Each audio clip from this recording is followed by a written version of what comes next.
प्रतियोगी विद्यार्थियों, एक बार फिर से आपका स्वागत है आपके अपने यूट्यूब चैनल प्रारंभ क्लासेज में। करंट की क्लास को आज और आगे बढ़ाते हैं और देखते हैं 2023 के कुछ और महत्वपूर्ण करंट्स। तो आज जो करंट है, सबसे पहले हम 3 राज्यों के चुनाव को देखेंगे, मेघालय, नागालैंड और त्रिपुरा। तो इन 3 राज्यों के चुनाव को देखने से पहले मैं ये बता दूं कि यहाँ से जो वो क्वेश्चन बना सकते हैं, वो पहला तो ये बन सकता है, जैसे मान लेते हैं मेघालय, तो ऐसा पूछा जा सकता है कि मेघालय की कौन सी विधानसभा का चुनाव था। ठीक है, तो वो क्रम याद रखना है। अभी मामला थोड़ा सा पुराना हो चुका है, तो मुख्यमंत्री ध्यान में रख लेना है। यहाँ पे विधानसभा की सीटें ध्यान में रख लेनी है, साथ ही साथ लोकसभा और राज्यसभा की सीटें अगर इन राज्यों में हैं तो कितनी हैं, और कोई अगर विशेष करंट बना तो उस पर ध्यान दे लेना है। ठीक है, चलिए शुरुआत करते हैं आज के क्लास की। ये ध्यान रखना है कि ये अपनी करंट की क्लास सारे एग्जामों में समान रूप से उपयोगी होगी, तो इसलिए जो भी प्रतियोगी परीक्षाओं से जुड़े हों तो इस क्लास को ध्यान से देखें, अगर संभव हो तो नोट्स बना लें। चलिए, पहला करंट अपना है मेघालय विधानसभा चुनाव। तो मेघालय विधानसभा चुनाव 2023, तो इस संदर्भ में ध्यान रखना है कि ये जो क्रम रहा ना मेघालय विधानसभा का जो चुनाव हुआ, तो मेघालय विधानसभा 11वीं विधानसभा के लिए मतदान 27 फरवरी 2023 को और मतगणना या कह लें परिणाम 2 मार्च 2023 को आए। तो मेघालय में किस क्रम की विधानसभा का चुनाव हुआ? आंसर हो जाएगा 11वीं। तो मतदान की तिथि वो नहीं पूछता है, तीनों राज्यों में मतगणना एक ही दिन हुई थी, तो हो सकता है कि मतगणना या परिणाम की तिथि पूछ ले, तो आंसर होगा अपना 2 मार्च 2023। ठीक है, अगला क्वेश्चन जो यहाँ से बन सकता है कि मेघालय विधानसभा में कितनी सीटें थी? तो मेघालय विधानसभा में सीटों की संख्या है 60। कितनी सीटों पर चुनाव हुए? तो ध्यान रखना है कि अगर यहाँ मेघालय में अगर हम देखें तो 59 पे चुनाव हुए, यानी एक सीट पे चुनाव नहीं हुआ। तो वो हमें देखना होगा कि एक सीट पे चुनाव क्यों नहीं हुआ। तो कंडीशन ये थी कि एक प्रत्याशी थे SDR लिंगदो के निधन के कारण सोहयोंग निर्वाचन क्षेत्र का चुनाव स्थगित करना पड़ा। तो ये कंडीशन है कि अगर चुनाव घोषित हो जाते हैं और चुनाव प्रचार शुरू हो जाते हैं, यानी कि नामांकन की तिथि निकल जाती है और प्रचार शुरू हो जाते हैं, उस दौरान अगर किसी प्रत्याशी की मृत्यु हो जाए तो चुनाव आयोग क्या करता है कि उस क्षेत्र का चुनाव स्थगित कर देता है। बाद में उपचुनाव के माध्यम से वहां चुनाव करा लिए जाते हैं। तो ये ध्यान रखना है कि मेघालय की 11वीं विधानसभा के जो चुनाव हुए होने थे 60 सीटों पर, लेकिन हुए 59 सीटों पर। ठीक है, अब जीता कौन? तो मुख्यमंत्री बने कोनराड के संगमा, इनकी पार्टी का नाम है NPP यानी नेशनल पीपुल्स पार्टी। ध्यान ये रखना है कि लगातार दूसरी बार ये मेघालय के मुख्यमंत्री बने। अब कितनी सीटें इन्हें मिली? तो इनकी पार्टी को मिली 26 सीटें। ठीक है, 26 सीटों पर इनकी पार्टी को जीत मिली और सरकार बनाने के लिए चाहिए कितना? तो जितनी सीटें होंगी उसके आधे का एक अधिक, यानी 60 का आधा 30 और एक अधिक का मतलब 31 सदस्य जिसके पास होंगे वो मेघालय विधानसभा में अपनी सरकार बना लेगा। तो यहाँ ध्यान रखना है कि कोनराड के संगमा यानी नेशनल पीपुल्स पार्टी ने बीजेपी के साथ मिलकर के सरकार बनाई है। बीजेपी को इस चुनाव में मेघालय में मिली हैं 2 सीटें। ठीक है, और दूसरे ध्यान रखना है कि NDPP के समर्थन से कोनराड के संगमा ने अपनी सरकार बनाई। अब एक शब्द में अगर पूछे कि मेघालय विधानसभा में किस पार्टी की सरकार है, तो अमूमन जिसके सबसे अधिक सदस्य होते हैं उसी की हम मानते हैं, लेकिन ये कह सकते हैं कि नेशनल पीपुल्स पार्टी, NDPP यानी नेशनलिस्ट डेमोक्रेटिक प्रोग्रेसिव अलायंस और बीजेपी की गठबंधन सरकार बनाई गई है मेघालय में। ठीक है, अब जो दूसरा यहाँ पे ध्यान रखना है कि मेघालय में लोकसभा सीटें कितनी हैं? तो मेघालय लोकसभा सीटों की संख्या है 2 और राज्यसभा सीटों की संख्या है 1। जैसा कि 1.5 साल से देखा जा रहा है कि लगातार क्वेश्चन बन रहे हैं, राज्यों का नाम देगा, या तो मिलाने के लिए देगा या तो सीधे पूछ लेगा कि उस राज्य में कितनी लोकसभा सीटें हैं या कितनी राज्यसभा सीटें हैं। तो यहाँ ध्यान में रख लेना है। 3 क्वेश्चन तो ध्यान रखना है। मेघालय विधानसभा में 60 सीटें, मेघालय लोकसभा में 2 सीटें और मेघालय राज्यसभा में 1 सीटें। ये वहाँ का कह सकते हैं कि राजनीतिक ढांचा है। ठीक है, अगला जो चुनाव हुआ वो नागालैंड विधानसभा चुनाव 2023 इसी के साथ संपन्न हुए। और नागालैंड की विधानसभा का क्रम था 14वीं विधानसभा के लिए मतदान यहाँ भी 27 फरवरी 2023 को हुआ और मतगणना या परिणाम जैसा कि ऊपर हमने देखा था 2 मार्च 2023 को ही आए। यहाँ विधानसभा सीटों की संख्या है 60 और यहाँ मुख्यमंत्री बने नेफ्यू रियो। इनकी पार्टी का नाम है नेशनलिस्ट डेमोक्रेटिक प्रोग्रेसिव अलायंस और ये 5वीं बार, ठीक है, हाँ क्रम से तो नहीं कह सकते हैं लेकिन 5वीं बार ये जो है नागालैंड के मुख्यमंत्री बने हैं। ठीक, तो इनकी पार्टी ने यानी नेशनलिस्ट डेमोक्रेटिक प्रोग्रेसिव अलायंस ने 25 सीटें जीती, यानी फिर इनको जरूरत पड़ेगी कुछ और सीटों की। ठीक है, तो यहाँ ध्यान में रखना है कि बीजेपी जो इनका सहयोगी दल था, बीजेपी को मिली 12 सीटें। तो बीजेपी के सहयोग से नेफ्यू रियो ने नागालैंड में अपनी सरकार बनाई है। ठीक है, अगला जो यहाँ पे ध्यान रखना है कि नागालैंड में कितनी लोकसभा सीटें हैं, तो यहाँ लोकसभा सीटों की संख्या है 1। कितनी राज्यसभा सीटें हैं, तो राज्यसभा की सीटों की संख्या है 1। तो लोकसभा और राज्यसभा दोनों की सीटों की संख्या नागालैंड में है 1 और विधानसभा सीटों की संख्या है 60। अब यहाँ ध्यान रखना है कि यहाँ पे 60 विधानसभा सीट थी, तो 60 के 60 भी चुनाव हुए या यहाँ भी किसी विधानसभा में चुनाव नहीं हुआ विधानसभा क्षेत्र में। यहाँ ध्यान रखना है यहाँ भी 59 सीटों पर चुनाव हुए। ठीक है, यहाँ मैं 3 नाम देने जा रहा हूँ, तीनों बहुत महत्वपूर्ण हैं, तीनों पे ध्यान बना करके रखना है। 59 सीटों पर चुनाव हुए। एक सीट जहाँ चुनाव नहीं हुआ, क्यों चुनाव नहीं हुआ, तो वहाँ अकुलुटो विधानसभा क्षेत्र है जहाँ से बीजेपी के प्रत्याशी कोझेतो किनिमी, इनका नाम ध्यान में रखना है, कोझेतो किनिमी निर्विरोध चुने गए।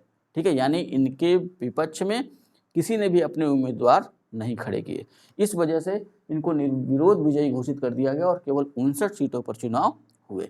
तो ये व्यवस्था है कि अगर कहीं चुनाव, जैसे मान लेते हैं अयोध्या विधानसभा क्षेत्र का चुनाव और मैं अयोध्या विधानसभा से अगर चुनाव मैदान में हूँ और मेरे विपक्ष में अगर कोई भी अपना कैंडिडेट ना खड़ा करे या कोई भी कैंडिडेट मेरे विपक्ष में ना हो, तो मैं निर्विरोध विजयी घोषित हो जाऊंगा। ठीक है, वैसे यहाँ भी तो ये पहला नाम ध्यान रखना है, कोझेतो किनिमी, नागालैंड विधानसभा से बीजेपी के विधायक चुने गए हैं निर्विरोध। ठीक, और 2 चीज़ें और हुई नागालैंड में, उस पर भी विशेष ध्यान रखना है। एक तो ये नाम ध्यान में रखिएगा, हेकानी जखालू। क्यों याद रखना है, क्योंकि दीमापुर 3rd निर्वाचन क्षेत्र से विजयी हुई है और नागालैंड के इतिहास में नागालैंड की पहली महिला विधायक बनी। ठीक है, तो 2 महिलाएं जीती नागालैंड के इस 14वीं विधानसभा के चुनाव में। तो वहाँ से 2 महिलाओं में जो सबसे पहला रिजल्ट आया वो हेकानी जखालू का। तो इस वजह से हेकानी जखालू नागालैंड की पहली महिला विधानसभा सदस्य या पहली महिला विधायक। ठीक है, विधानसभा सदस्यों को ही हम विधायक कहते हैं, तो उनका नाम ध्यान रखना है, हेकानी जखालू। मैं बार बार कह रहा हूँ, क्वेश्चन पूछा जा चुका है, आगे भी पूछा जा सकता है। हेकानी जखालू दीमापुर 3rd निर्वाचन क्षेत्र नागालैंड से विजयी हुई और नागालैंड की पहली महिला विधायक। ठीक है, दूसरा नाम ध्यान में रखना है, थोड़ा सीधा है लेकिन आप लोग मैनेज कर लीजिएगा, सलहतु ओनुओ क्रूस। ठीक है, तो ये नागालैंड की दूसरी महिला विधायक चुनी गई। ये भी इसी चुनाव के साथ, यानी इन दोनों का निर्वाचन 2023 वाले चुनाव में ही हुआ है। ठीक है, इसके पहले नहीं, लेकिन हेकानी जखालू का रिजल्ट पहले आ गया था परिणाम, इसलिए वो पहली, और सलहतु ओनुओ क्रूस ये दूसरी नागालैंड की महिला विधायक। इनका निर्वाचन क्षेत्र है पश्चिमी अंगामी निर्वाचन क्षेत्र। ठीक है, अगला जो राज्य जहाँ चुनाव हुए वो है त्रिपुरा। तो त्रिपुरा विधानसभा चुनाव 2023, तो यहाँ ध्यान रखना है कि त्रिपुरा विधानसभा का जो क्रम है या जो चुनाव हुए वो 13वीं विधानसभा के लिए। मतदान यहाँ पे 16 फरवरी 2023 को कराया गया और मतगणना जैसा कि ऊपर हम लोगों ने देखा था 2 मार्च 2023 को। यहाँ भी विधानसभा सीटों की संख्या है 60। मुख्यमंत्री बने माणिक शाह बीजेपी के दूसरे कार्यकाल के लिए। ठीक है, लगातार भी कह सकते हैं। तो माणिक शाह मुख्यमंत्री हैं इस समय त्रिपुरा के। 60 सीटों पर चुनाव संपन्न हुए। ठीक, यहाँ एक पॉइंट ये बनता है कि 60 सीटों पर चुनाव संपन्न हुए तो बीजेपी ने कितनी सीटें जीती होंगी यहाँ से। तो यहाँ ध्यान रखना है कि बीजेपी ने यहाँ से जीती हैं 32, यानी पूर्ण बहुमत की सरकार बीजेपी ने यहाँ से बनाई है। लेकिन इनके सहयोगी दल भी हैं, उनके साथ भी इन्होंने जो है एक दो सहयोगी दल क्षेत्रीय इन्होंने रखे थे, उनके साथ मिल करके इन्होंने सरकार बनाई है। ठीक, त्रिपुरा में लोकसभा सीटों की संख्या 2 और राज्यसभा सीटों की संख्या 1। तो ये बहुत ही शार्ट में समझाना पड़ा मुझे, तो इतना आपको ध्यान में रखना है इस समय। ऐसा इसलिए कर रहा हूँ ना क्योंकि मामला हो चुका है थोड़ा पुराना, मार्च का है, लेकिन ध्यान में रखना है। एक तो मुझे तो किनिमी को ध्यान में रखना है, हेकानी जखालू, सलहतु ओनुओ क्रूस, ये 3 नाम ध्यान में रखिएगा। दूसरे ध्यान रखना है कि मेघालय हो चाहे नागालैंड हो चाहे त्रिपुरा, तीनों जगह विधानसभा सीटों की संख्या सेम है, 60-60-60। ठीक है, मेघालय और त्रिपुरा में लोकसभा सीटों की संख्या 2, नागालैंड में 1, वहीं तीनों में राज्यसभा की सीटों की संख्या 1-1। ठीक है, तो ये चुनाव से संबंधित है, इतना ध्यान में रखना है। अब कुछ सेपरेट करंट अगला करंट जो अपना है वो है सभी जनजाति लोगों को बुनियादी दस्तावेज प्रदान करने वाला देश का पहला जिला। बुनियादी दस्तावेज का मतलब ration card, Aadhaar card, voter ID card, bank passbook, ये है बुनियादी दस्तावेज जो हमारी पहचान कराते हैं कि हम भारत के हैं। ठीक है, तो यहाँ ध्यान रखना है कि सीधा क्वेश्चन बनता है कि सभी जनजाति लोगों को बुनियादी दस्तावेज प्रदान करने वाला देश का पहला जिला। ठीक, तो पहला जिला है वायनाड, और वायनाड है कहाँ? केरल। ठीक, ये कब घोषित किया गया? 3 जनवरी 2023 को। तो इसको वायनाड को बुनियादी दस्तावेज प्रदान करने वाला देश का पहला जिला जो बनाया गया। आगे इस वाले पॉइंट पे ध्यान रखना है, सबको नहीं, किनको? जनजाति लोगों को, यानी शेड्यूल्ड ट्राइब्स। ठीक है, एसटी, तो उन लोगों को, खाली ये जनजाति लोग हैं उनको ये दस्तावेज प्रदान कराया गया। अब किया क्या? इसके लिए एक अभियान चलाया गया जिसका नाम था ABCD। ठीक, इसको ध्यान में रखना है कि ABCD अभियान के तहत, फुल फॉर्म अगर लेके आएंगे तो अच्छा है, big campaign for document digitisation. ठीक है, इसी का शॉर्ट फॉर्म है ABCD। तो इस चीज़ को ध्यान में रखना है। किया क्या गया? सबके दस्तावेज बनाए गए और सबको डिजी लॉकर में सुरक्षित रख दिया गया है। ठीक है, अगला करंट अपना है जलवायु परिवर्तन मिशन प्रारंभ करने वाला देश का पहला राज्य। तो जलवायु अमूमन अभी देश यानी कि भारत ही इस बारे में सोचता था, लेकिन भारत का एक पहला राज्य है जिसने स्वयं का जलवायु परिवर्तन मिशन प्रारंभ किया, और वो राज्य है तमिलनाडु। तमिलनाडु के CM MK स्टालिन द्वारा इसकी घोषणा की गई और ये प्रारंभ किया गया। ठीक है, नेक्स्ट करंट पे आए तो अगला करंट अपना है भारत का सबसे बड़ा तरल अपशिष्ट उपचार संयंत्र। तो तरल अपशिष्ट क्या है, पहले तो ये समझना होगा। तरल अपशिष्ट को अगर अंग्रेजी में कहें तो सीवेज, सामान्य भाषा में कहें तो शहर में रहने वाले या गांव में रहने वाले जितने भी लोग हैं, अपने सामान्य यूज के लिए जो पानी हम नालियों में जो पानी जाता है ना, तो उसी को हम कहते हैं तरल अपशिष्ट। ठीक है, अब ये पानी क्या होता है, नालियों से बड़े बड़े नालों में जाता है, नालों से होते हुए नदियों में चला जाता है और उससे नदियाँ प्रदूषित हो जाती हैं। तो अब कई जगहों पर ऐसे संयंत्र लगाए गए हैं जहाँ पहले ये नाली का पानी जाएगा, वहाँ जाने के बाद ये शुद्ध होगा। शुद्ध का मतलब ऐसा मत सोचिएगा कि पीने लायक हो गया, हाँ इस लायक हो गया कि अब उसको नदी में छोड़ा जा सकता है, जिससे नदी के जल को कोई हानि नहीं होगी। जो ठोस अशुद्धियाँ हैं उसको वहाँ रोक ली जाती हैं, कुछ अशुद्धियाँ वहाँ छान ली जाती हैं, कुछ जो हानिकारक बैक्टीरिया वायरस हैं उनको भी वहाँ पे जो है समाप्त कर दिया जाता है। उसके बाद उस पानी को आगे नदी में छोड़ दिया जाता है। तो यहाँ ध्यान रखना है कि भारत का सबसे बड़ा तरल अपशिष्ट उपचार संयंत्र लगाया गया है। कहाँ पे लगाया गया है? तो ये ध्यान रखिए 18 जनवरी 2023 को तिरुपति नगर निगम, आंध्र प्रदेश, यानी जिला है तिरुपति, और तिरुपति जिले का नगर निगम जो है उसने फाइटोरिड तकनीक पर आधारित देश के सबसे बड़े तरल अपशिष्ट उपचार संयंत्र का उद्घाटन किया। तो जो तिरुपति का नगर निगम है उसने इसका निर्माण करवाया, उसी ने इसका उद्घाटन किया। तकनीक कौन सी है? फाइटोरिड। फाइटोरिड तकनीक क्या है?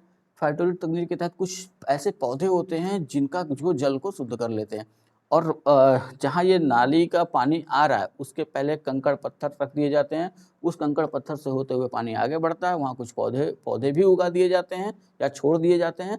तो वो पौधे क्या करते हैं, अधिकतर जो ठोस अशुद्धियाँ हैं उनको अपने में अवशोषित कर लेते हैं, साथ ही साथ जो पत्थर से जब पानी आता है तो जो बड़ी बड़ी ठोस अशुद्धियाँ हैं वो उन पत्थरों के बीच में ही फंस जाती हैं।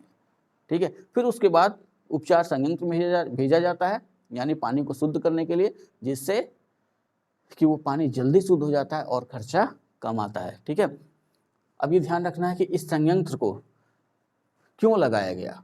ठीक है, तो एक झील का नाम चर्चा में आ रहा है। तिरुपति स्थित एक झील है विनायक सागर झील।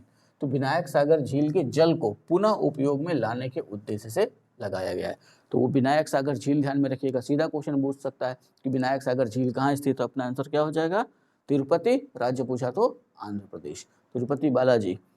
ठीक है, अब यहाँ पे एक नोट करके मैंने एक पॉइंट दिया है, उसको भी ध्यान में रखना है कि एशिया का सबसे बड़ा तरल अपशिष्ट उपचार संयंत्र का निर्माण दिल्ली में किया जा रहा है, जिसका नाम है ओखला सीवरेज उपचार संयंत्र या ओखला तरल अपशिष्ट उपचार संयंत्र।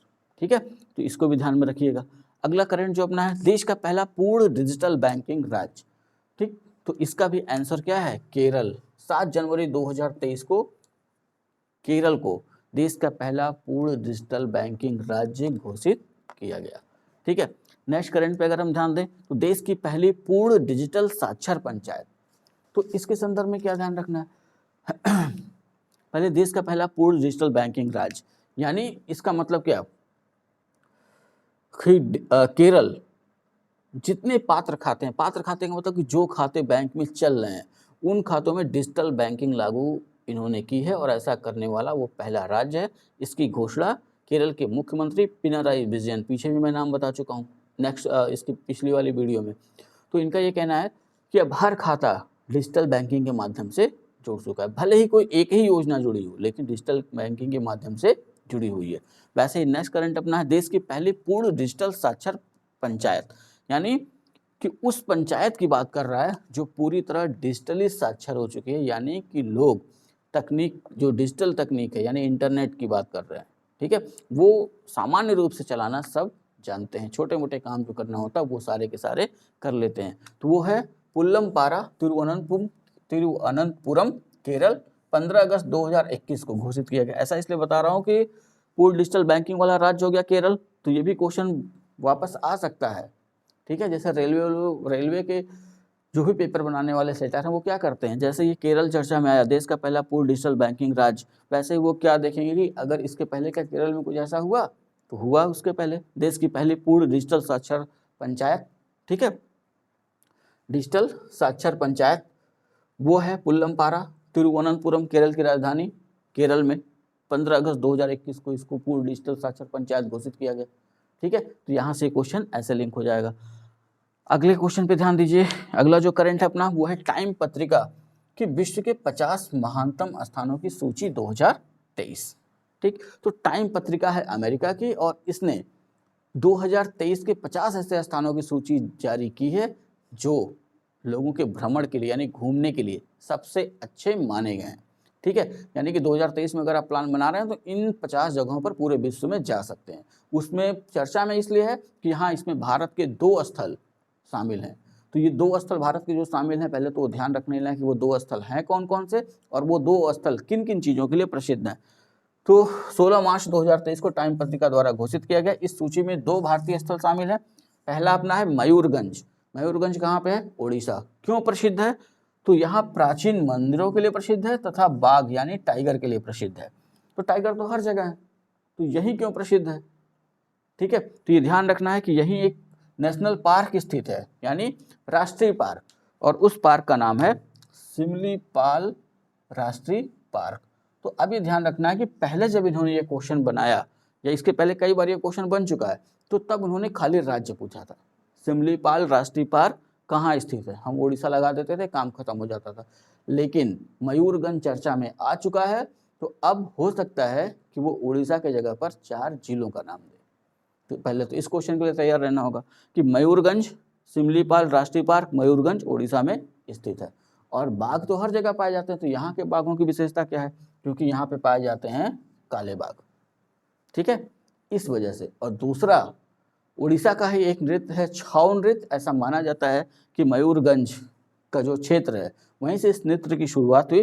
तो यहाँ का छाऊ नृत्य यूनेस्को की अमूर्त सांस्कृतिक धरोहर में शामिल है। तो इस 2 पॉइंट के लिए याद रखिएगा मयूरगंज को। और वैसे भी घूमने लायक रमणीक स्थल है, ऐसा मानना है टाइम्स का। ठीक, दूसरा स्थल जो इन्होंने घोषित किया या इस सूची में जो दूसरा भारतीय स्थल शामिल है वो है लद्दाख। लद्दाख केंद्र शासित प्रदेश। तो लद्दाख क्यों चर्चा में है? तो अल्पाइन भू परिदृश्य, तो अल्पाइन भू परिदृश्य जो आप देख रहे हैं ना कि ऊंचाई पर उगने वाली घासों के प्रकार होते हैं। ठीक है, जब हम हिमालय पढ़ेंगे भूगोल की अपनी फुल क्लास में तो वहाँ मैं ये सब बताऊंगा। बस ये है कि धैर्य के साथ आपको हमारे साथ लगना होगा हर जानकारी के लिए। तो अल्पाइन मैदान होते हैं घासों के जो पशुपालन के लिए काफ़ी महत्वपूर्ण होते हैं। तो अल्पाइन भू परिदृश्य तथा तिब्बती बौद्ध संस्कृति के लिए प्रसिद्ध। तो यहाँ तिब्बती या कह सकते हैं बौद्ध संस्कृति के लिए जाना जाता है। मुख्य रूप से तिब्बत में जो बौद्ध संस्कृति है उसके लिए जाना जाता है, क्योंकि तिब्बत चाइना से लगा हुआ है और जो हिस्सा चाइना ने इसमें कब्जा कर रखा है पहले वो तिब्बत हुआ करता था। ठीक है, तो इस समय ये क्यों चर्चा में रहता है ये ध्यान, यहाँ भारत का पहला डार्क स्काई अभयारण्य, कई बार ये क्वेश्चन पूछा हुआ है इसलिए ध्यान में रखना है कि भारत का पहला डार्क स्काई अभयारण्य कहाँ स्थापित किया गया है। राज्य पूछा यानी कि राज्य केंद्र शासित प्रदेश पूछा तो लद्दाख, लेकिन अगर जगह पूछ लिया तो वहाँ पे है एक हनले गांव। ठीक है, हनले गांव में और एक वन्यजीव अभयारण्य भी है जिसका नाम है चांगथांग वन्यजीव अभयारण्य। ठीक है, हनले गांव में चांगथांग वन्यजीव अभयारण्य में स्थापित किया गया है। डार्क स्काई अभयारण्य क्या है? बादलों की एक निश्चित ऊंचाई है, यानी कि बादल अधिक ऊंचे नहीं जा सकते। जैसे जब हम पृथ्वी के वायुमंडल की परतें पढ़ेंगे तो हम वहां देखेंगे कि क्षोभ मंडल ही सारी मौसमी गतिविधियों के लिए जिम्मेदार है, यानी 8 से 20 किलोमीटर की ऊंचाई तक ही ये बादल जा सकते हैं। और लद्दाख की बात करें तो ये काफ़ी ऊंचाई पर स्थित है और वहाँ अमूमन जब अपने यहाँ बरसात का मौसम होता है तो लद्दाख में आसमान एकदम साफ होता है। तो इसलिए डार्क स्काई अभयारण्य यहाँ पे क्या होगा, जो भूगोल से संबंधित रुचि रखते हैं वो यहाँ पे जाएंगे। यहाँ पे जो है दूरबीन लगाई गई है, वहाँ से खगोलीय पिंडों को देख सकते हैं, उनका अध्ययन कर सकते हैं। ठीक है, अब यहाँ जो बौद्ध मठ है जो बौद्ध संस्कृति के लिए प्रसिद्ध है, तो यहाँ जो बौद्ध मठ जो काफ़ी प्रसिद्ध है वो है लिकिर मठ या लिकिर गुम्पा। ठीक है, तो लिकिर मठ या लिकिर गुम्पा मठ ये सीधा क्वेश्चन पूछता है कहाँ पे स्थित है? लद्दाख। ठीक है, नेक्स्ट करंट देखें तो एक ज्वालामुखी चर्चा में रहा मार्च के महीने में, वो है माउंट मेरापी ज्वालामुखी। तो पहला क्वेश्चन ये बनता है कि माउंट मेरापी ज्वालामुखी है कहाँ? ठीक है, तो इसका आंसर होगा जावा द्वीप, देश इंडोनेशिया। ठीक, इंडोनेशिया द्वीपों का समूह है तो उसी में एक जावा द्वीप है और उसी जावा द्वीप पर है माउंट मेरापी ज्वालामुखी। अब ये माउंट मेरापी है, माउंट का मतलब पर्वत, तो यानी कि पहाड़ है, तो उसकी एक ऊंचाई भी होगी। तो इसकी ऊंचाई है 2911 मीटर। ऐसा इसलिए बता रहा हूँ कि पेपर में बहुत बड़ा बड़ा छपा हुआ था, इसलिए आप भी ध्यान में रखिएगा। 2911 मीटर इसकी ऊंचाई है। इंडोनेशिया का सबसे सक्रिय ज्वालामुखी है, 11 मार्च 2023 को प्रस्फुटित हुआ। ठीक है, ज्वालामुखी दो तरीके से फूटते हैं, एक होता है मुख्य उद्गार और एक होता है दरारी उद्भेदन। मुख्य उद्गार जब होगा तो ज्वालामुखी का मुख अचानक से फटेगा और वहाँ से जैसे हम दीपावली में अनार छोड़ते हैं वो स्थिति बनती है। ठीक है, और जब दरारी उद्भेदन होगा तो मुख से जो है वो लावा नहीं निकलेगा, कहीं किनारे से पर्वत के या जहाँ वो कमज़ोर चट्टाने पाएगा वहाँ से वो लावा निकलेगा। ये देखेंगे भूगोल में जब पढ़ेंगे ज्वालामुखी। हाँ, बस ये ध्यान रखना है कि सिलेबस लंबा है, अभी हमारे पास डिजिटल बोर्ड नहीं है, वाइट बोर्ड से काम चलाना पड़ रहा है, इसलिए जो है अभी थोड़ी सी क्लास अपनी है स्लो, लेकिन थोड़ा सा मैनेज करिए, साथ में लगे रहिए, निश्चित तौर पर जानकारी काफ़ी अच्छी आपको मिलेगी। तो पहले इतना नोट करिए और इसी करंट की क्लास को थोड़ा सा और आगे बढ़ाएंगे। ठीक है,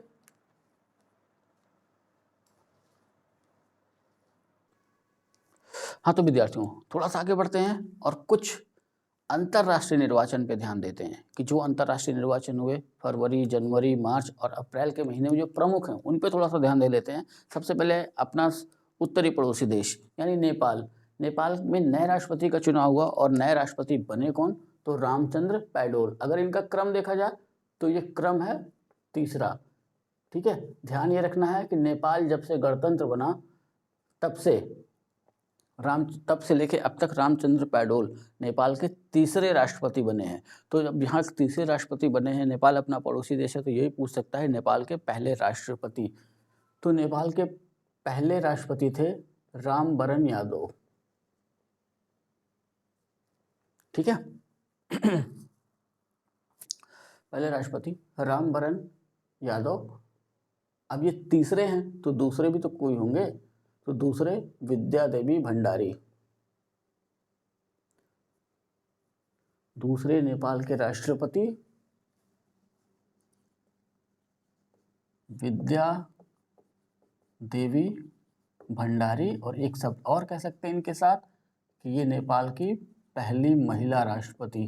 ठीक है, ये भी ध्यान में रखना है, पहली महिला राष्ट्रपति नेपाल की। तो नेपाल अपना पड़ोसी देश है, इसलिए इसके बारे में इतना जानना जरूरी है। नेपाल के पहले राष्ट्रपति रामवरण यादव, नेपाल की दूसरी राष्ट्रपति विद्या देवी भंडारी, दूसरी राष्ट्रपति के साथ साथ नेपाल की पहली महिला राष्ट्रपति, और वर्तमान में नेपाल के नए राष्ट्रपति कौन चुने गए हैं? रामचंद्र पौडेल। और किसका स्थान लिया? विद्या देवी भंडारी का। ठीक है, अब नेपाल के उपराष्ट्रपति कौन है इस समय? वो है राम सहाय प्रसाद यादव। तो ये दो मुख्य नाम जो वर्तमान चर्चा में है, और ये दो नाम जो नेपाल के पहले और दूसरे राष्ट्रपति को प्रदर्शित करता है, इतना ध्यान में रखना है। अगला जो चुनाव हम देखें तो चीन के राष्ट्रपति, तो सबको पता है चीन के राष्ट्रपति शी जिनपिंग। ठीक है, तो अभी भी वही ही है, शी जिनपिंग ही है। लेकिन यहाँ से जो क्वेश्चन बनता हुआ दिख रहा है वो ये पूछ सकता है कि शी जिनपिंग कितने कार्यकाल के लिए या किस कार्यकाल के लिए चीन के राष्ट्रपति चुने गए। तो 2 कार्यकाल पूरा हो चुका था, तीसरी बार चीन के राष्ट्रपति चुने गए हैं। पहले व्यवस्था ये थी कि चीन का कोई भी व्यक्ति 2 कार्यकाल के लिए राष्ट्रपति हो सकता था, लेकिन इन्होंने जब शी जिनपिंग राष्ट्रपति बने, इन्होंने संशोधन किया। तो संशोधन के तहत एक व्यक्ति कई बार अब राष्ट्रपति बन सकता। उसके तहत शी जिनपिंग तीसरी बार चीन के राष्ट्रपति बने हैं मार्च 2023 में। ठीक है, वियतनाम के नए राष्ट्रपति तो वो वैन थुओंग, मार्च 2023 में। ये सीधे याद रख लेना, ज़्यादा इसमें जाने की जरूरत नहीं है। आपका काम ये है कि लूसेंट उठाइए या कोई ऐसी जनरल नॉलेज की बुक उठाइए और जितने देश यहाँ पे हैं उनकी राजधानी आपको देख डालना। मैं बताऊंगा लेकिन अभी नहीं, उस समय आप पहले देख लीजिए, नहीं तो एक वीडियो तो मैं राजधानी पे आपको दूंगा ही, राजधानी और मुद्रा पर। तो वियतनाम के नए राष्ट्रपति वो वैन थुओंग, मार्च 2023 में। ठीक है, और इसी जोर ध्यान रखिएगा जितनी वैसे नियुक्तियां हो रही हैं उसमें जहां किसी कोई महिला आए तो उस देश पे विशेष ध्यान। जैसे अगला अपना कौन सा है? गिनी की नई प्रधानमंत्री तो गिनी की नई प्रधानमंत्री बनी है मैनुअल रोका बोटे इक्वेटोरियल, ये इनका पूरा नाम है, मैनुअल रोका बोटे इक्वेटोरियल। ठीक है, 1 फरवरी 2023 को। नाम इसलिए ध्यान में रखना है कि गिनी की पहली महिला प्रधानमंत्री हैं। ठीक है, यानी गिनी की पहली महिला प्रधानमंत्री बनी है, इसलिए इनका नाम को ध्यान में रखना है। एक और अपना पूर्वी पड़ोसी देश बांग्लादेश, तो बांग्लादेश में भी राष्ट्रपति का चुनाव हुआ। तो बांग्लादेश में राष्ट्रपति कौन बने? मोहम्मद शहाबुद्दीन चुप्पू। ठीक है, अप्रैल 2023 में ये बांग्लादेश के नए राष्ट्रपति बने। स्थान किसका लिया? अब्दुल हमीद का स्थान लिया, यानी मोहम्मद शहाबुद्दीन चुप्पू से पहले अफगानिस्तान के बांग्लादेश के जो राष्ट्रपति थे वो अब्दुल हमीद थे। अब वर्तमान में बांग्लादेश के राष्ट्रपति कौन बन गए? मोहम्मद शहाबुद्दीन चुप्पू। ठीक है, वैसा ही अगला ध्यान में रखिए, चेक गणराज्य के नए राष्ट्रपति, तो इनका नाम इसलिए ध्यान में रखना है कि ये पहले नाटो सैन्य संगठन, अमेरिका और जो पश्चिमी देश हैं उन्होंने एक संगठन बनाया हुआ जिसका नाम है नाटो। तो एक वीडियो हमारी बनेगी संगठन पे, उस पर बताऊंगा आपको। तो नाटो सैन्य समिति के पूर्व अध्यक्ष रह चुके हैं। ठीक है, पेट्रा पावेल, और वो चेक गणराज्य के नए राष्ट्रपति निर्वाचित किए गए। ठीक, अगला जो देश चर्चा में रहा वो था न्यूजीलैंड। न्यूजीलैंड के नए प्रधानमंत्री, तो ध्यान में रखना है कि वर्तमान में न्यूजीलैंड के नए प्रधानमंत्री हैं क्रिस हिपकिंग। ठीक है, क्रम है इनका 41वां, यानी न्यूजीलैंड के 41वें प्रधानमंत्री हैं। 25 जनवरी 2023 को इन्होंने पदभार ग्रहण किया। चुनाव नहीं हुए, ठीक है, लेकिन ये प्रधानमंत्री बने। रीजन ये था कि जो तत्कालीन प्रधानमंत्री थी जिनका नाम था जेसिंडा आर्डर्न, ने किन्हीं कारणवश त्यागपत्र दे दिया। तो इनके त्यागपत्र देने के पश्चात क्रिस हिपकिंग न्यूजीलैंड के प्रधानमंत्री बने। ध्यान रखना, इसमें भारत में अपनी व्यवस्था है। जैसे अभी प्रधानमंत्री कौन है भारत में? तो नरेंद्र मोदी जी हैं, लेकिन अगर नरेंद्र मोदी जी किसी वजह से अगर त्यागपत्र दे दें प्रधानमंत्री के पद से, तो क्या चुनाव होगा भारत में लोकसभा का? तो ऐसी कंडीशन में बीजेपी को पूर्ण बहुमत है, तो बीजेपी जो पार्टी है वो क्या करेगी कि जो उनके सांसद चुन के गए हैं, अगर उनमें से किसी एक नाम पर सबकी सहमति हो जाती है, तो जो शेष कार्यकाल बचा हुआ उसके लिए वो व्यक्ति बन जाएंगे प्रधानमंत्री। तो वैसी व्यवस्था न्यूजीलैंड में भी है, क्योंकि आम चुनाव अभी न्यूजीलैंड में अक्टूबर 2023 में होने हैं, लेकिन उसके पहले जेसिंडा आर्डर्न ने त्यागपत्र दे दिया। तो त्यागपत्र देने के बाद इन्हीं की पार्टी से क्रिस हिपकिंग, इनको जो है न्यूजीलैंड का प्रधानमंत्री बनाया गया। ठीक है, अगला 2 नाम मैं आपको दे रहा हूँ, ये 2 नाम कई बार एग्जाम में पूछे जा चुके हैं जब से इन्होंने ये पदभार संभाला है। तो उम्मीद ये करते हैं कि आगे भी या इस साल तक ये नाम चर्चा में रह सकते हैं। तो उसमें एक नाम है पेरू की नई राष्ट्रपति। तो पेरू की जो नई राष्ट्रपति हैं वो हैं डीना बोलुआर्टे। ठीक है, चर्चा में क्यों? क्योंकि पेरू की पहली महिला राष्ट्रपति हैं, इसलिए 7 दिसंबर 2022 को उन्होंने अपना पद संभाला। पेरू की नई राष्ट्रपति हैं। ठीक, और राष्ट्रपतियों के क्रम में अगर देखा जाए तो पेरू की पहली महिला जो राष्ट्रपति के पद तक पहुंची हैं। ठीक है, अगला नाम है अगला देश है स्लोवेनिया। तो स्लोवेनिया की नई राष्ट्रपति, इनका भी नाम ध्यान में रखना है, कई बार क्वेश्चन पूछा जा चुका है। तो स्लोवेनिया की नई राष्ट्रपति नताशा पिर्क मुशर, और इनके साथ भी वही कहानी है कि स्लोवेनिया की पहली महिला राष्ट्रपति 23 दिसंबर 2022, ये 7 दिसंबर या 23 दिसंबर को इन्होंने अपना पद संभाला। तो ये आपको यकीन नहीं होगा कि ये 2 लोग जब से राष्ट्रपति बनी है तब से कई एग्जामों में करंट के क्वेश्चन में इनका नाम पूछा जा चुका है, पूरे भारत के कई स्टेट्स में। ठीक है, यूपी में भी कई बार पूछा जा चुका है। तो इसलिए ध्यान बना के रखिएगा कि आने वाली परीक्षाओं में भी इनका नाम दिया जा सकता है। ठीक है, किसी देश की पहली महिला प्रधानमंत्री हो, पहली महिला राष्ट्रपति हो, ऐसा कोई निर्वाचन अगर हो रहा है तो उस पर विशेष ध्यान। हमेशा देखने में आया है कि क्वेश्चन वहाँ से जो भी पेपर सेटर होते हैं वो क्वेश्चन वहाँ से सेट करते हैं। तो ये अपनी रही करंट की दूसरी क्लास। तो थोड़ी सी शिथिल इसलिए रही होगी कि आज थोड़ा समय का अभाव था, लेकिन तब भी इतना आप लोग तैयार करिए। नेक्स्ट करंट की क्लास जो होगी वो थोड़ी सी लंबी लेके चलेंगे, यानी 1 घंटे 1.25 घंटे की क्लास होगी और उसमें कई करंट हम देखेंगे। ठीक है, तो थोड़ा आप लोग मन से लेकर रहिए, करंट सारे एग्जामों में काम आएंगे, इसलिए सारे विद्यार्थी इनको देख डालें। जो भी प्रतियोगी विद्यार्थी हैं, जो किसी भी प्रतियोगी परीक्षा की तैयारी कर रहे हैं, वो इन सारे करंट्स पे ध्यान बना करके जरूर रखें। ठीक है, 2 तरीके अपने पास, या तो हम डेली पढ़ें, तो डेली पढ़ने का मतलब कि करंट के साथ हम जीके जोड़ के पढ़ें या कुछ भी या इस तरीके की जितनी भी चीज़ें अगर जोड़ते जाएं तो होता क्या है, तो करंट तो है ही है, करंट के साथ और भी चीज़ें जुड़ी तो मेन करंट से हमारा ध्यान हट जाता है। तो मेरा ये मानना है कि करंट को अलग करके पढ़ना चाहिए और बाकी चीज़ों को अलग करके। हाँ, करंट पढ़ने के साथ अगर कोई चीज़ चर्चा में आ गई तो उसकी चर्चा वहाँ पे कर लेनी चाहिए, इसका फ़ायदा काफ़ी होता है। ठीक है, जैसा कि क्वेश्चन के पैटर्न बदल रहे हैं, चीज़ें बदल रही हैं, तो उस हिसाब से ध्यान में रखना होगा। जैसे मान लेते हैं ये 10 देशों के नाम मैंने लिखे, अब 10 देश चर्चा में रहे तो हमारा काम यह है कि अब यही बेगम राजधानी देख लें, मुद्रा देख लें, तो ये वाला करंट तो उसी में मिक्स हो गया। अब करना क्या होगा कि इन 10 देशों की अलग से राजधानी, अलग से मुद्रा, अगर हम वहीं बगल में तैयार कर लेते हैं तो एक अच्छा सा करंट हो जाएगा हमारे पास। ठीक है, इस ट्रिक को अपनाइए, देखिए काफ़ी फ़ायदा मिलेगा आपको। तो तैयार रहिएगा नेक्स्ट करंट के लिए। ठीक है, नेक्स्ट करंट की क्लास के लिए, जिसमें हम देखेंगे कुछ नए करंट। नए करंट का मतलब कि हो सकता है कुछ मैं सितंबर के बताऊं, कुछ अक्टूबर के बताऊं, जो परीक्षा के दृष्टिकोण से महत्वपूर्ण होंगे। अब उन्हीं करंट्स पे ही चर्चा करेंगे।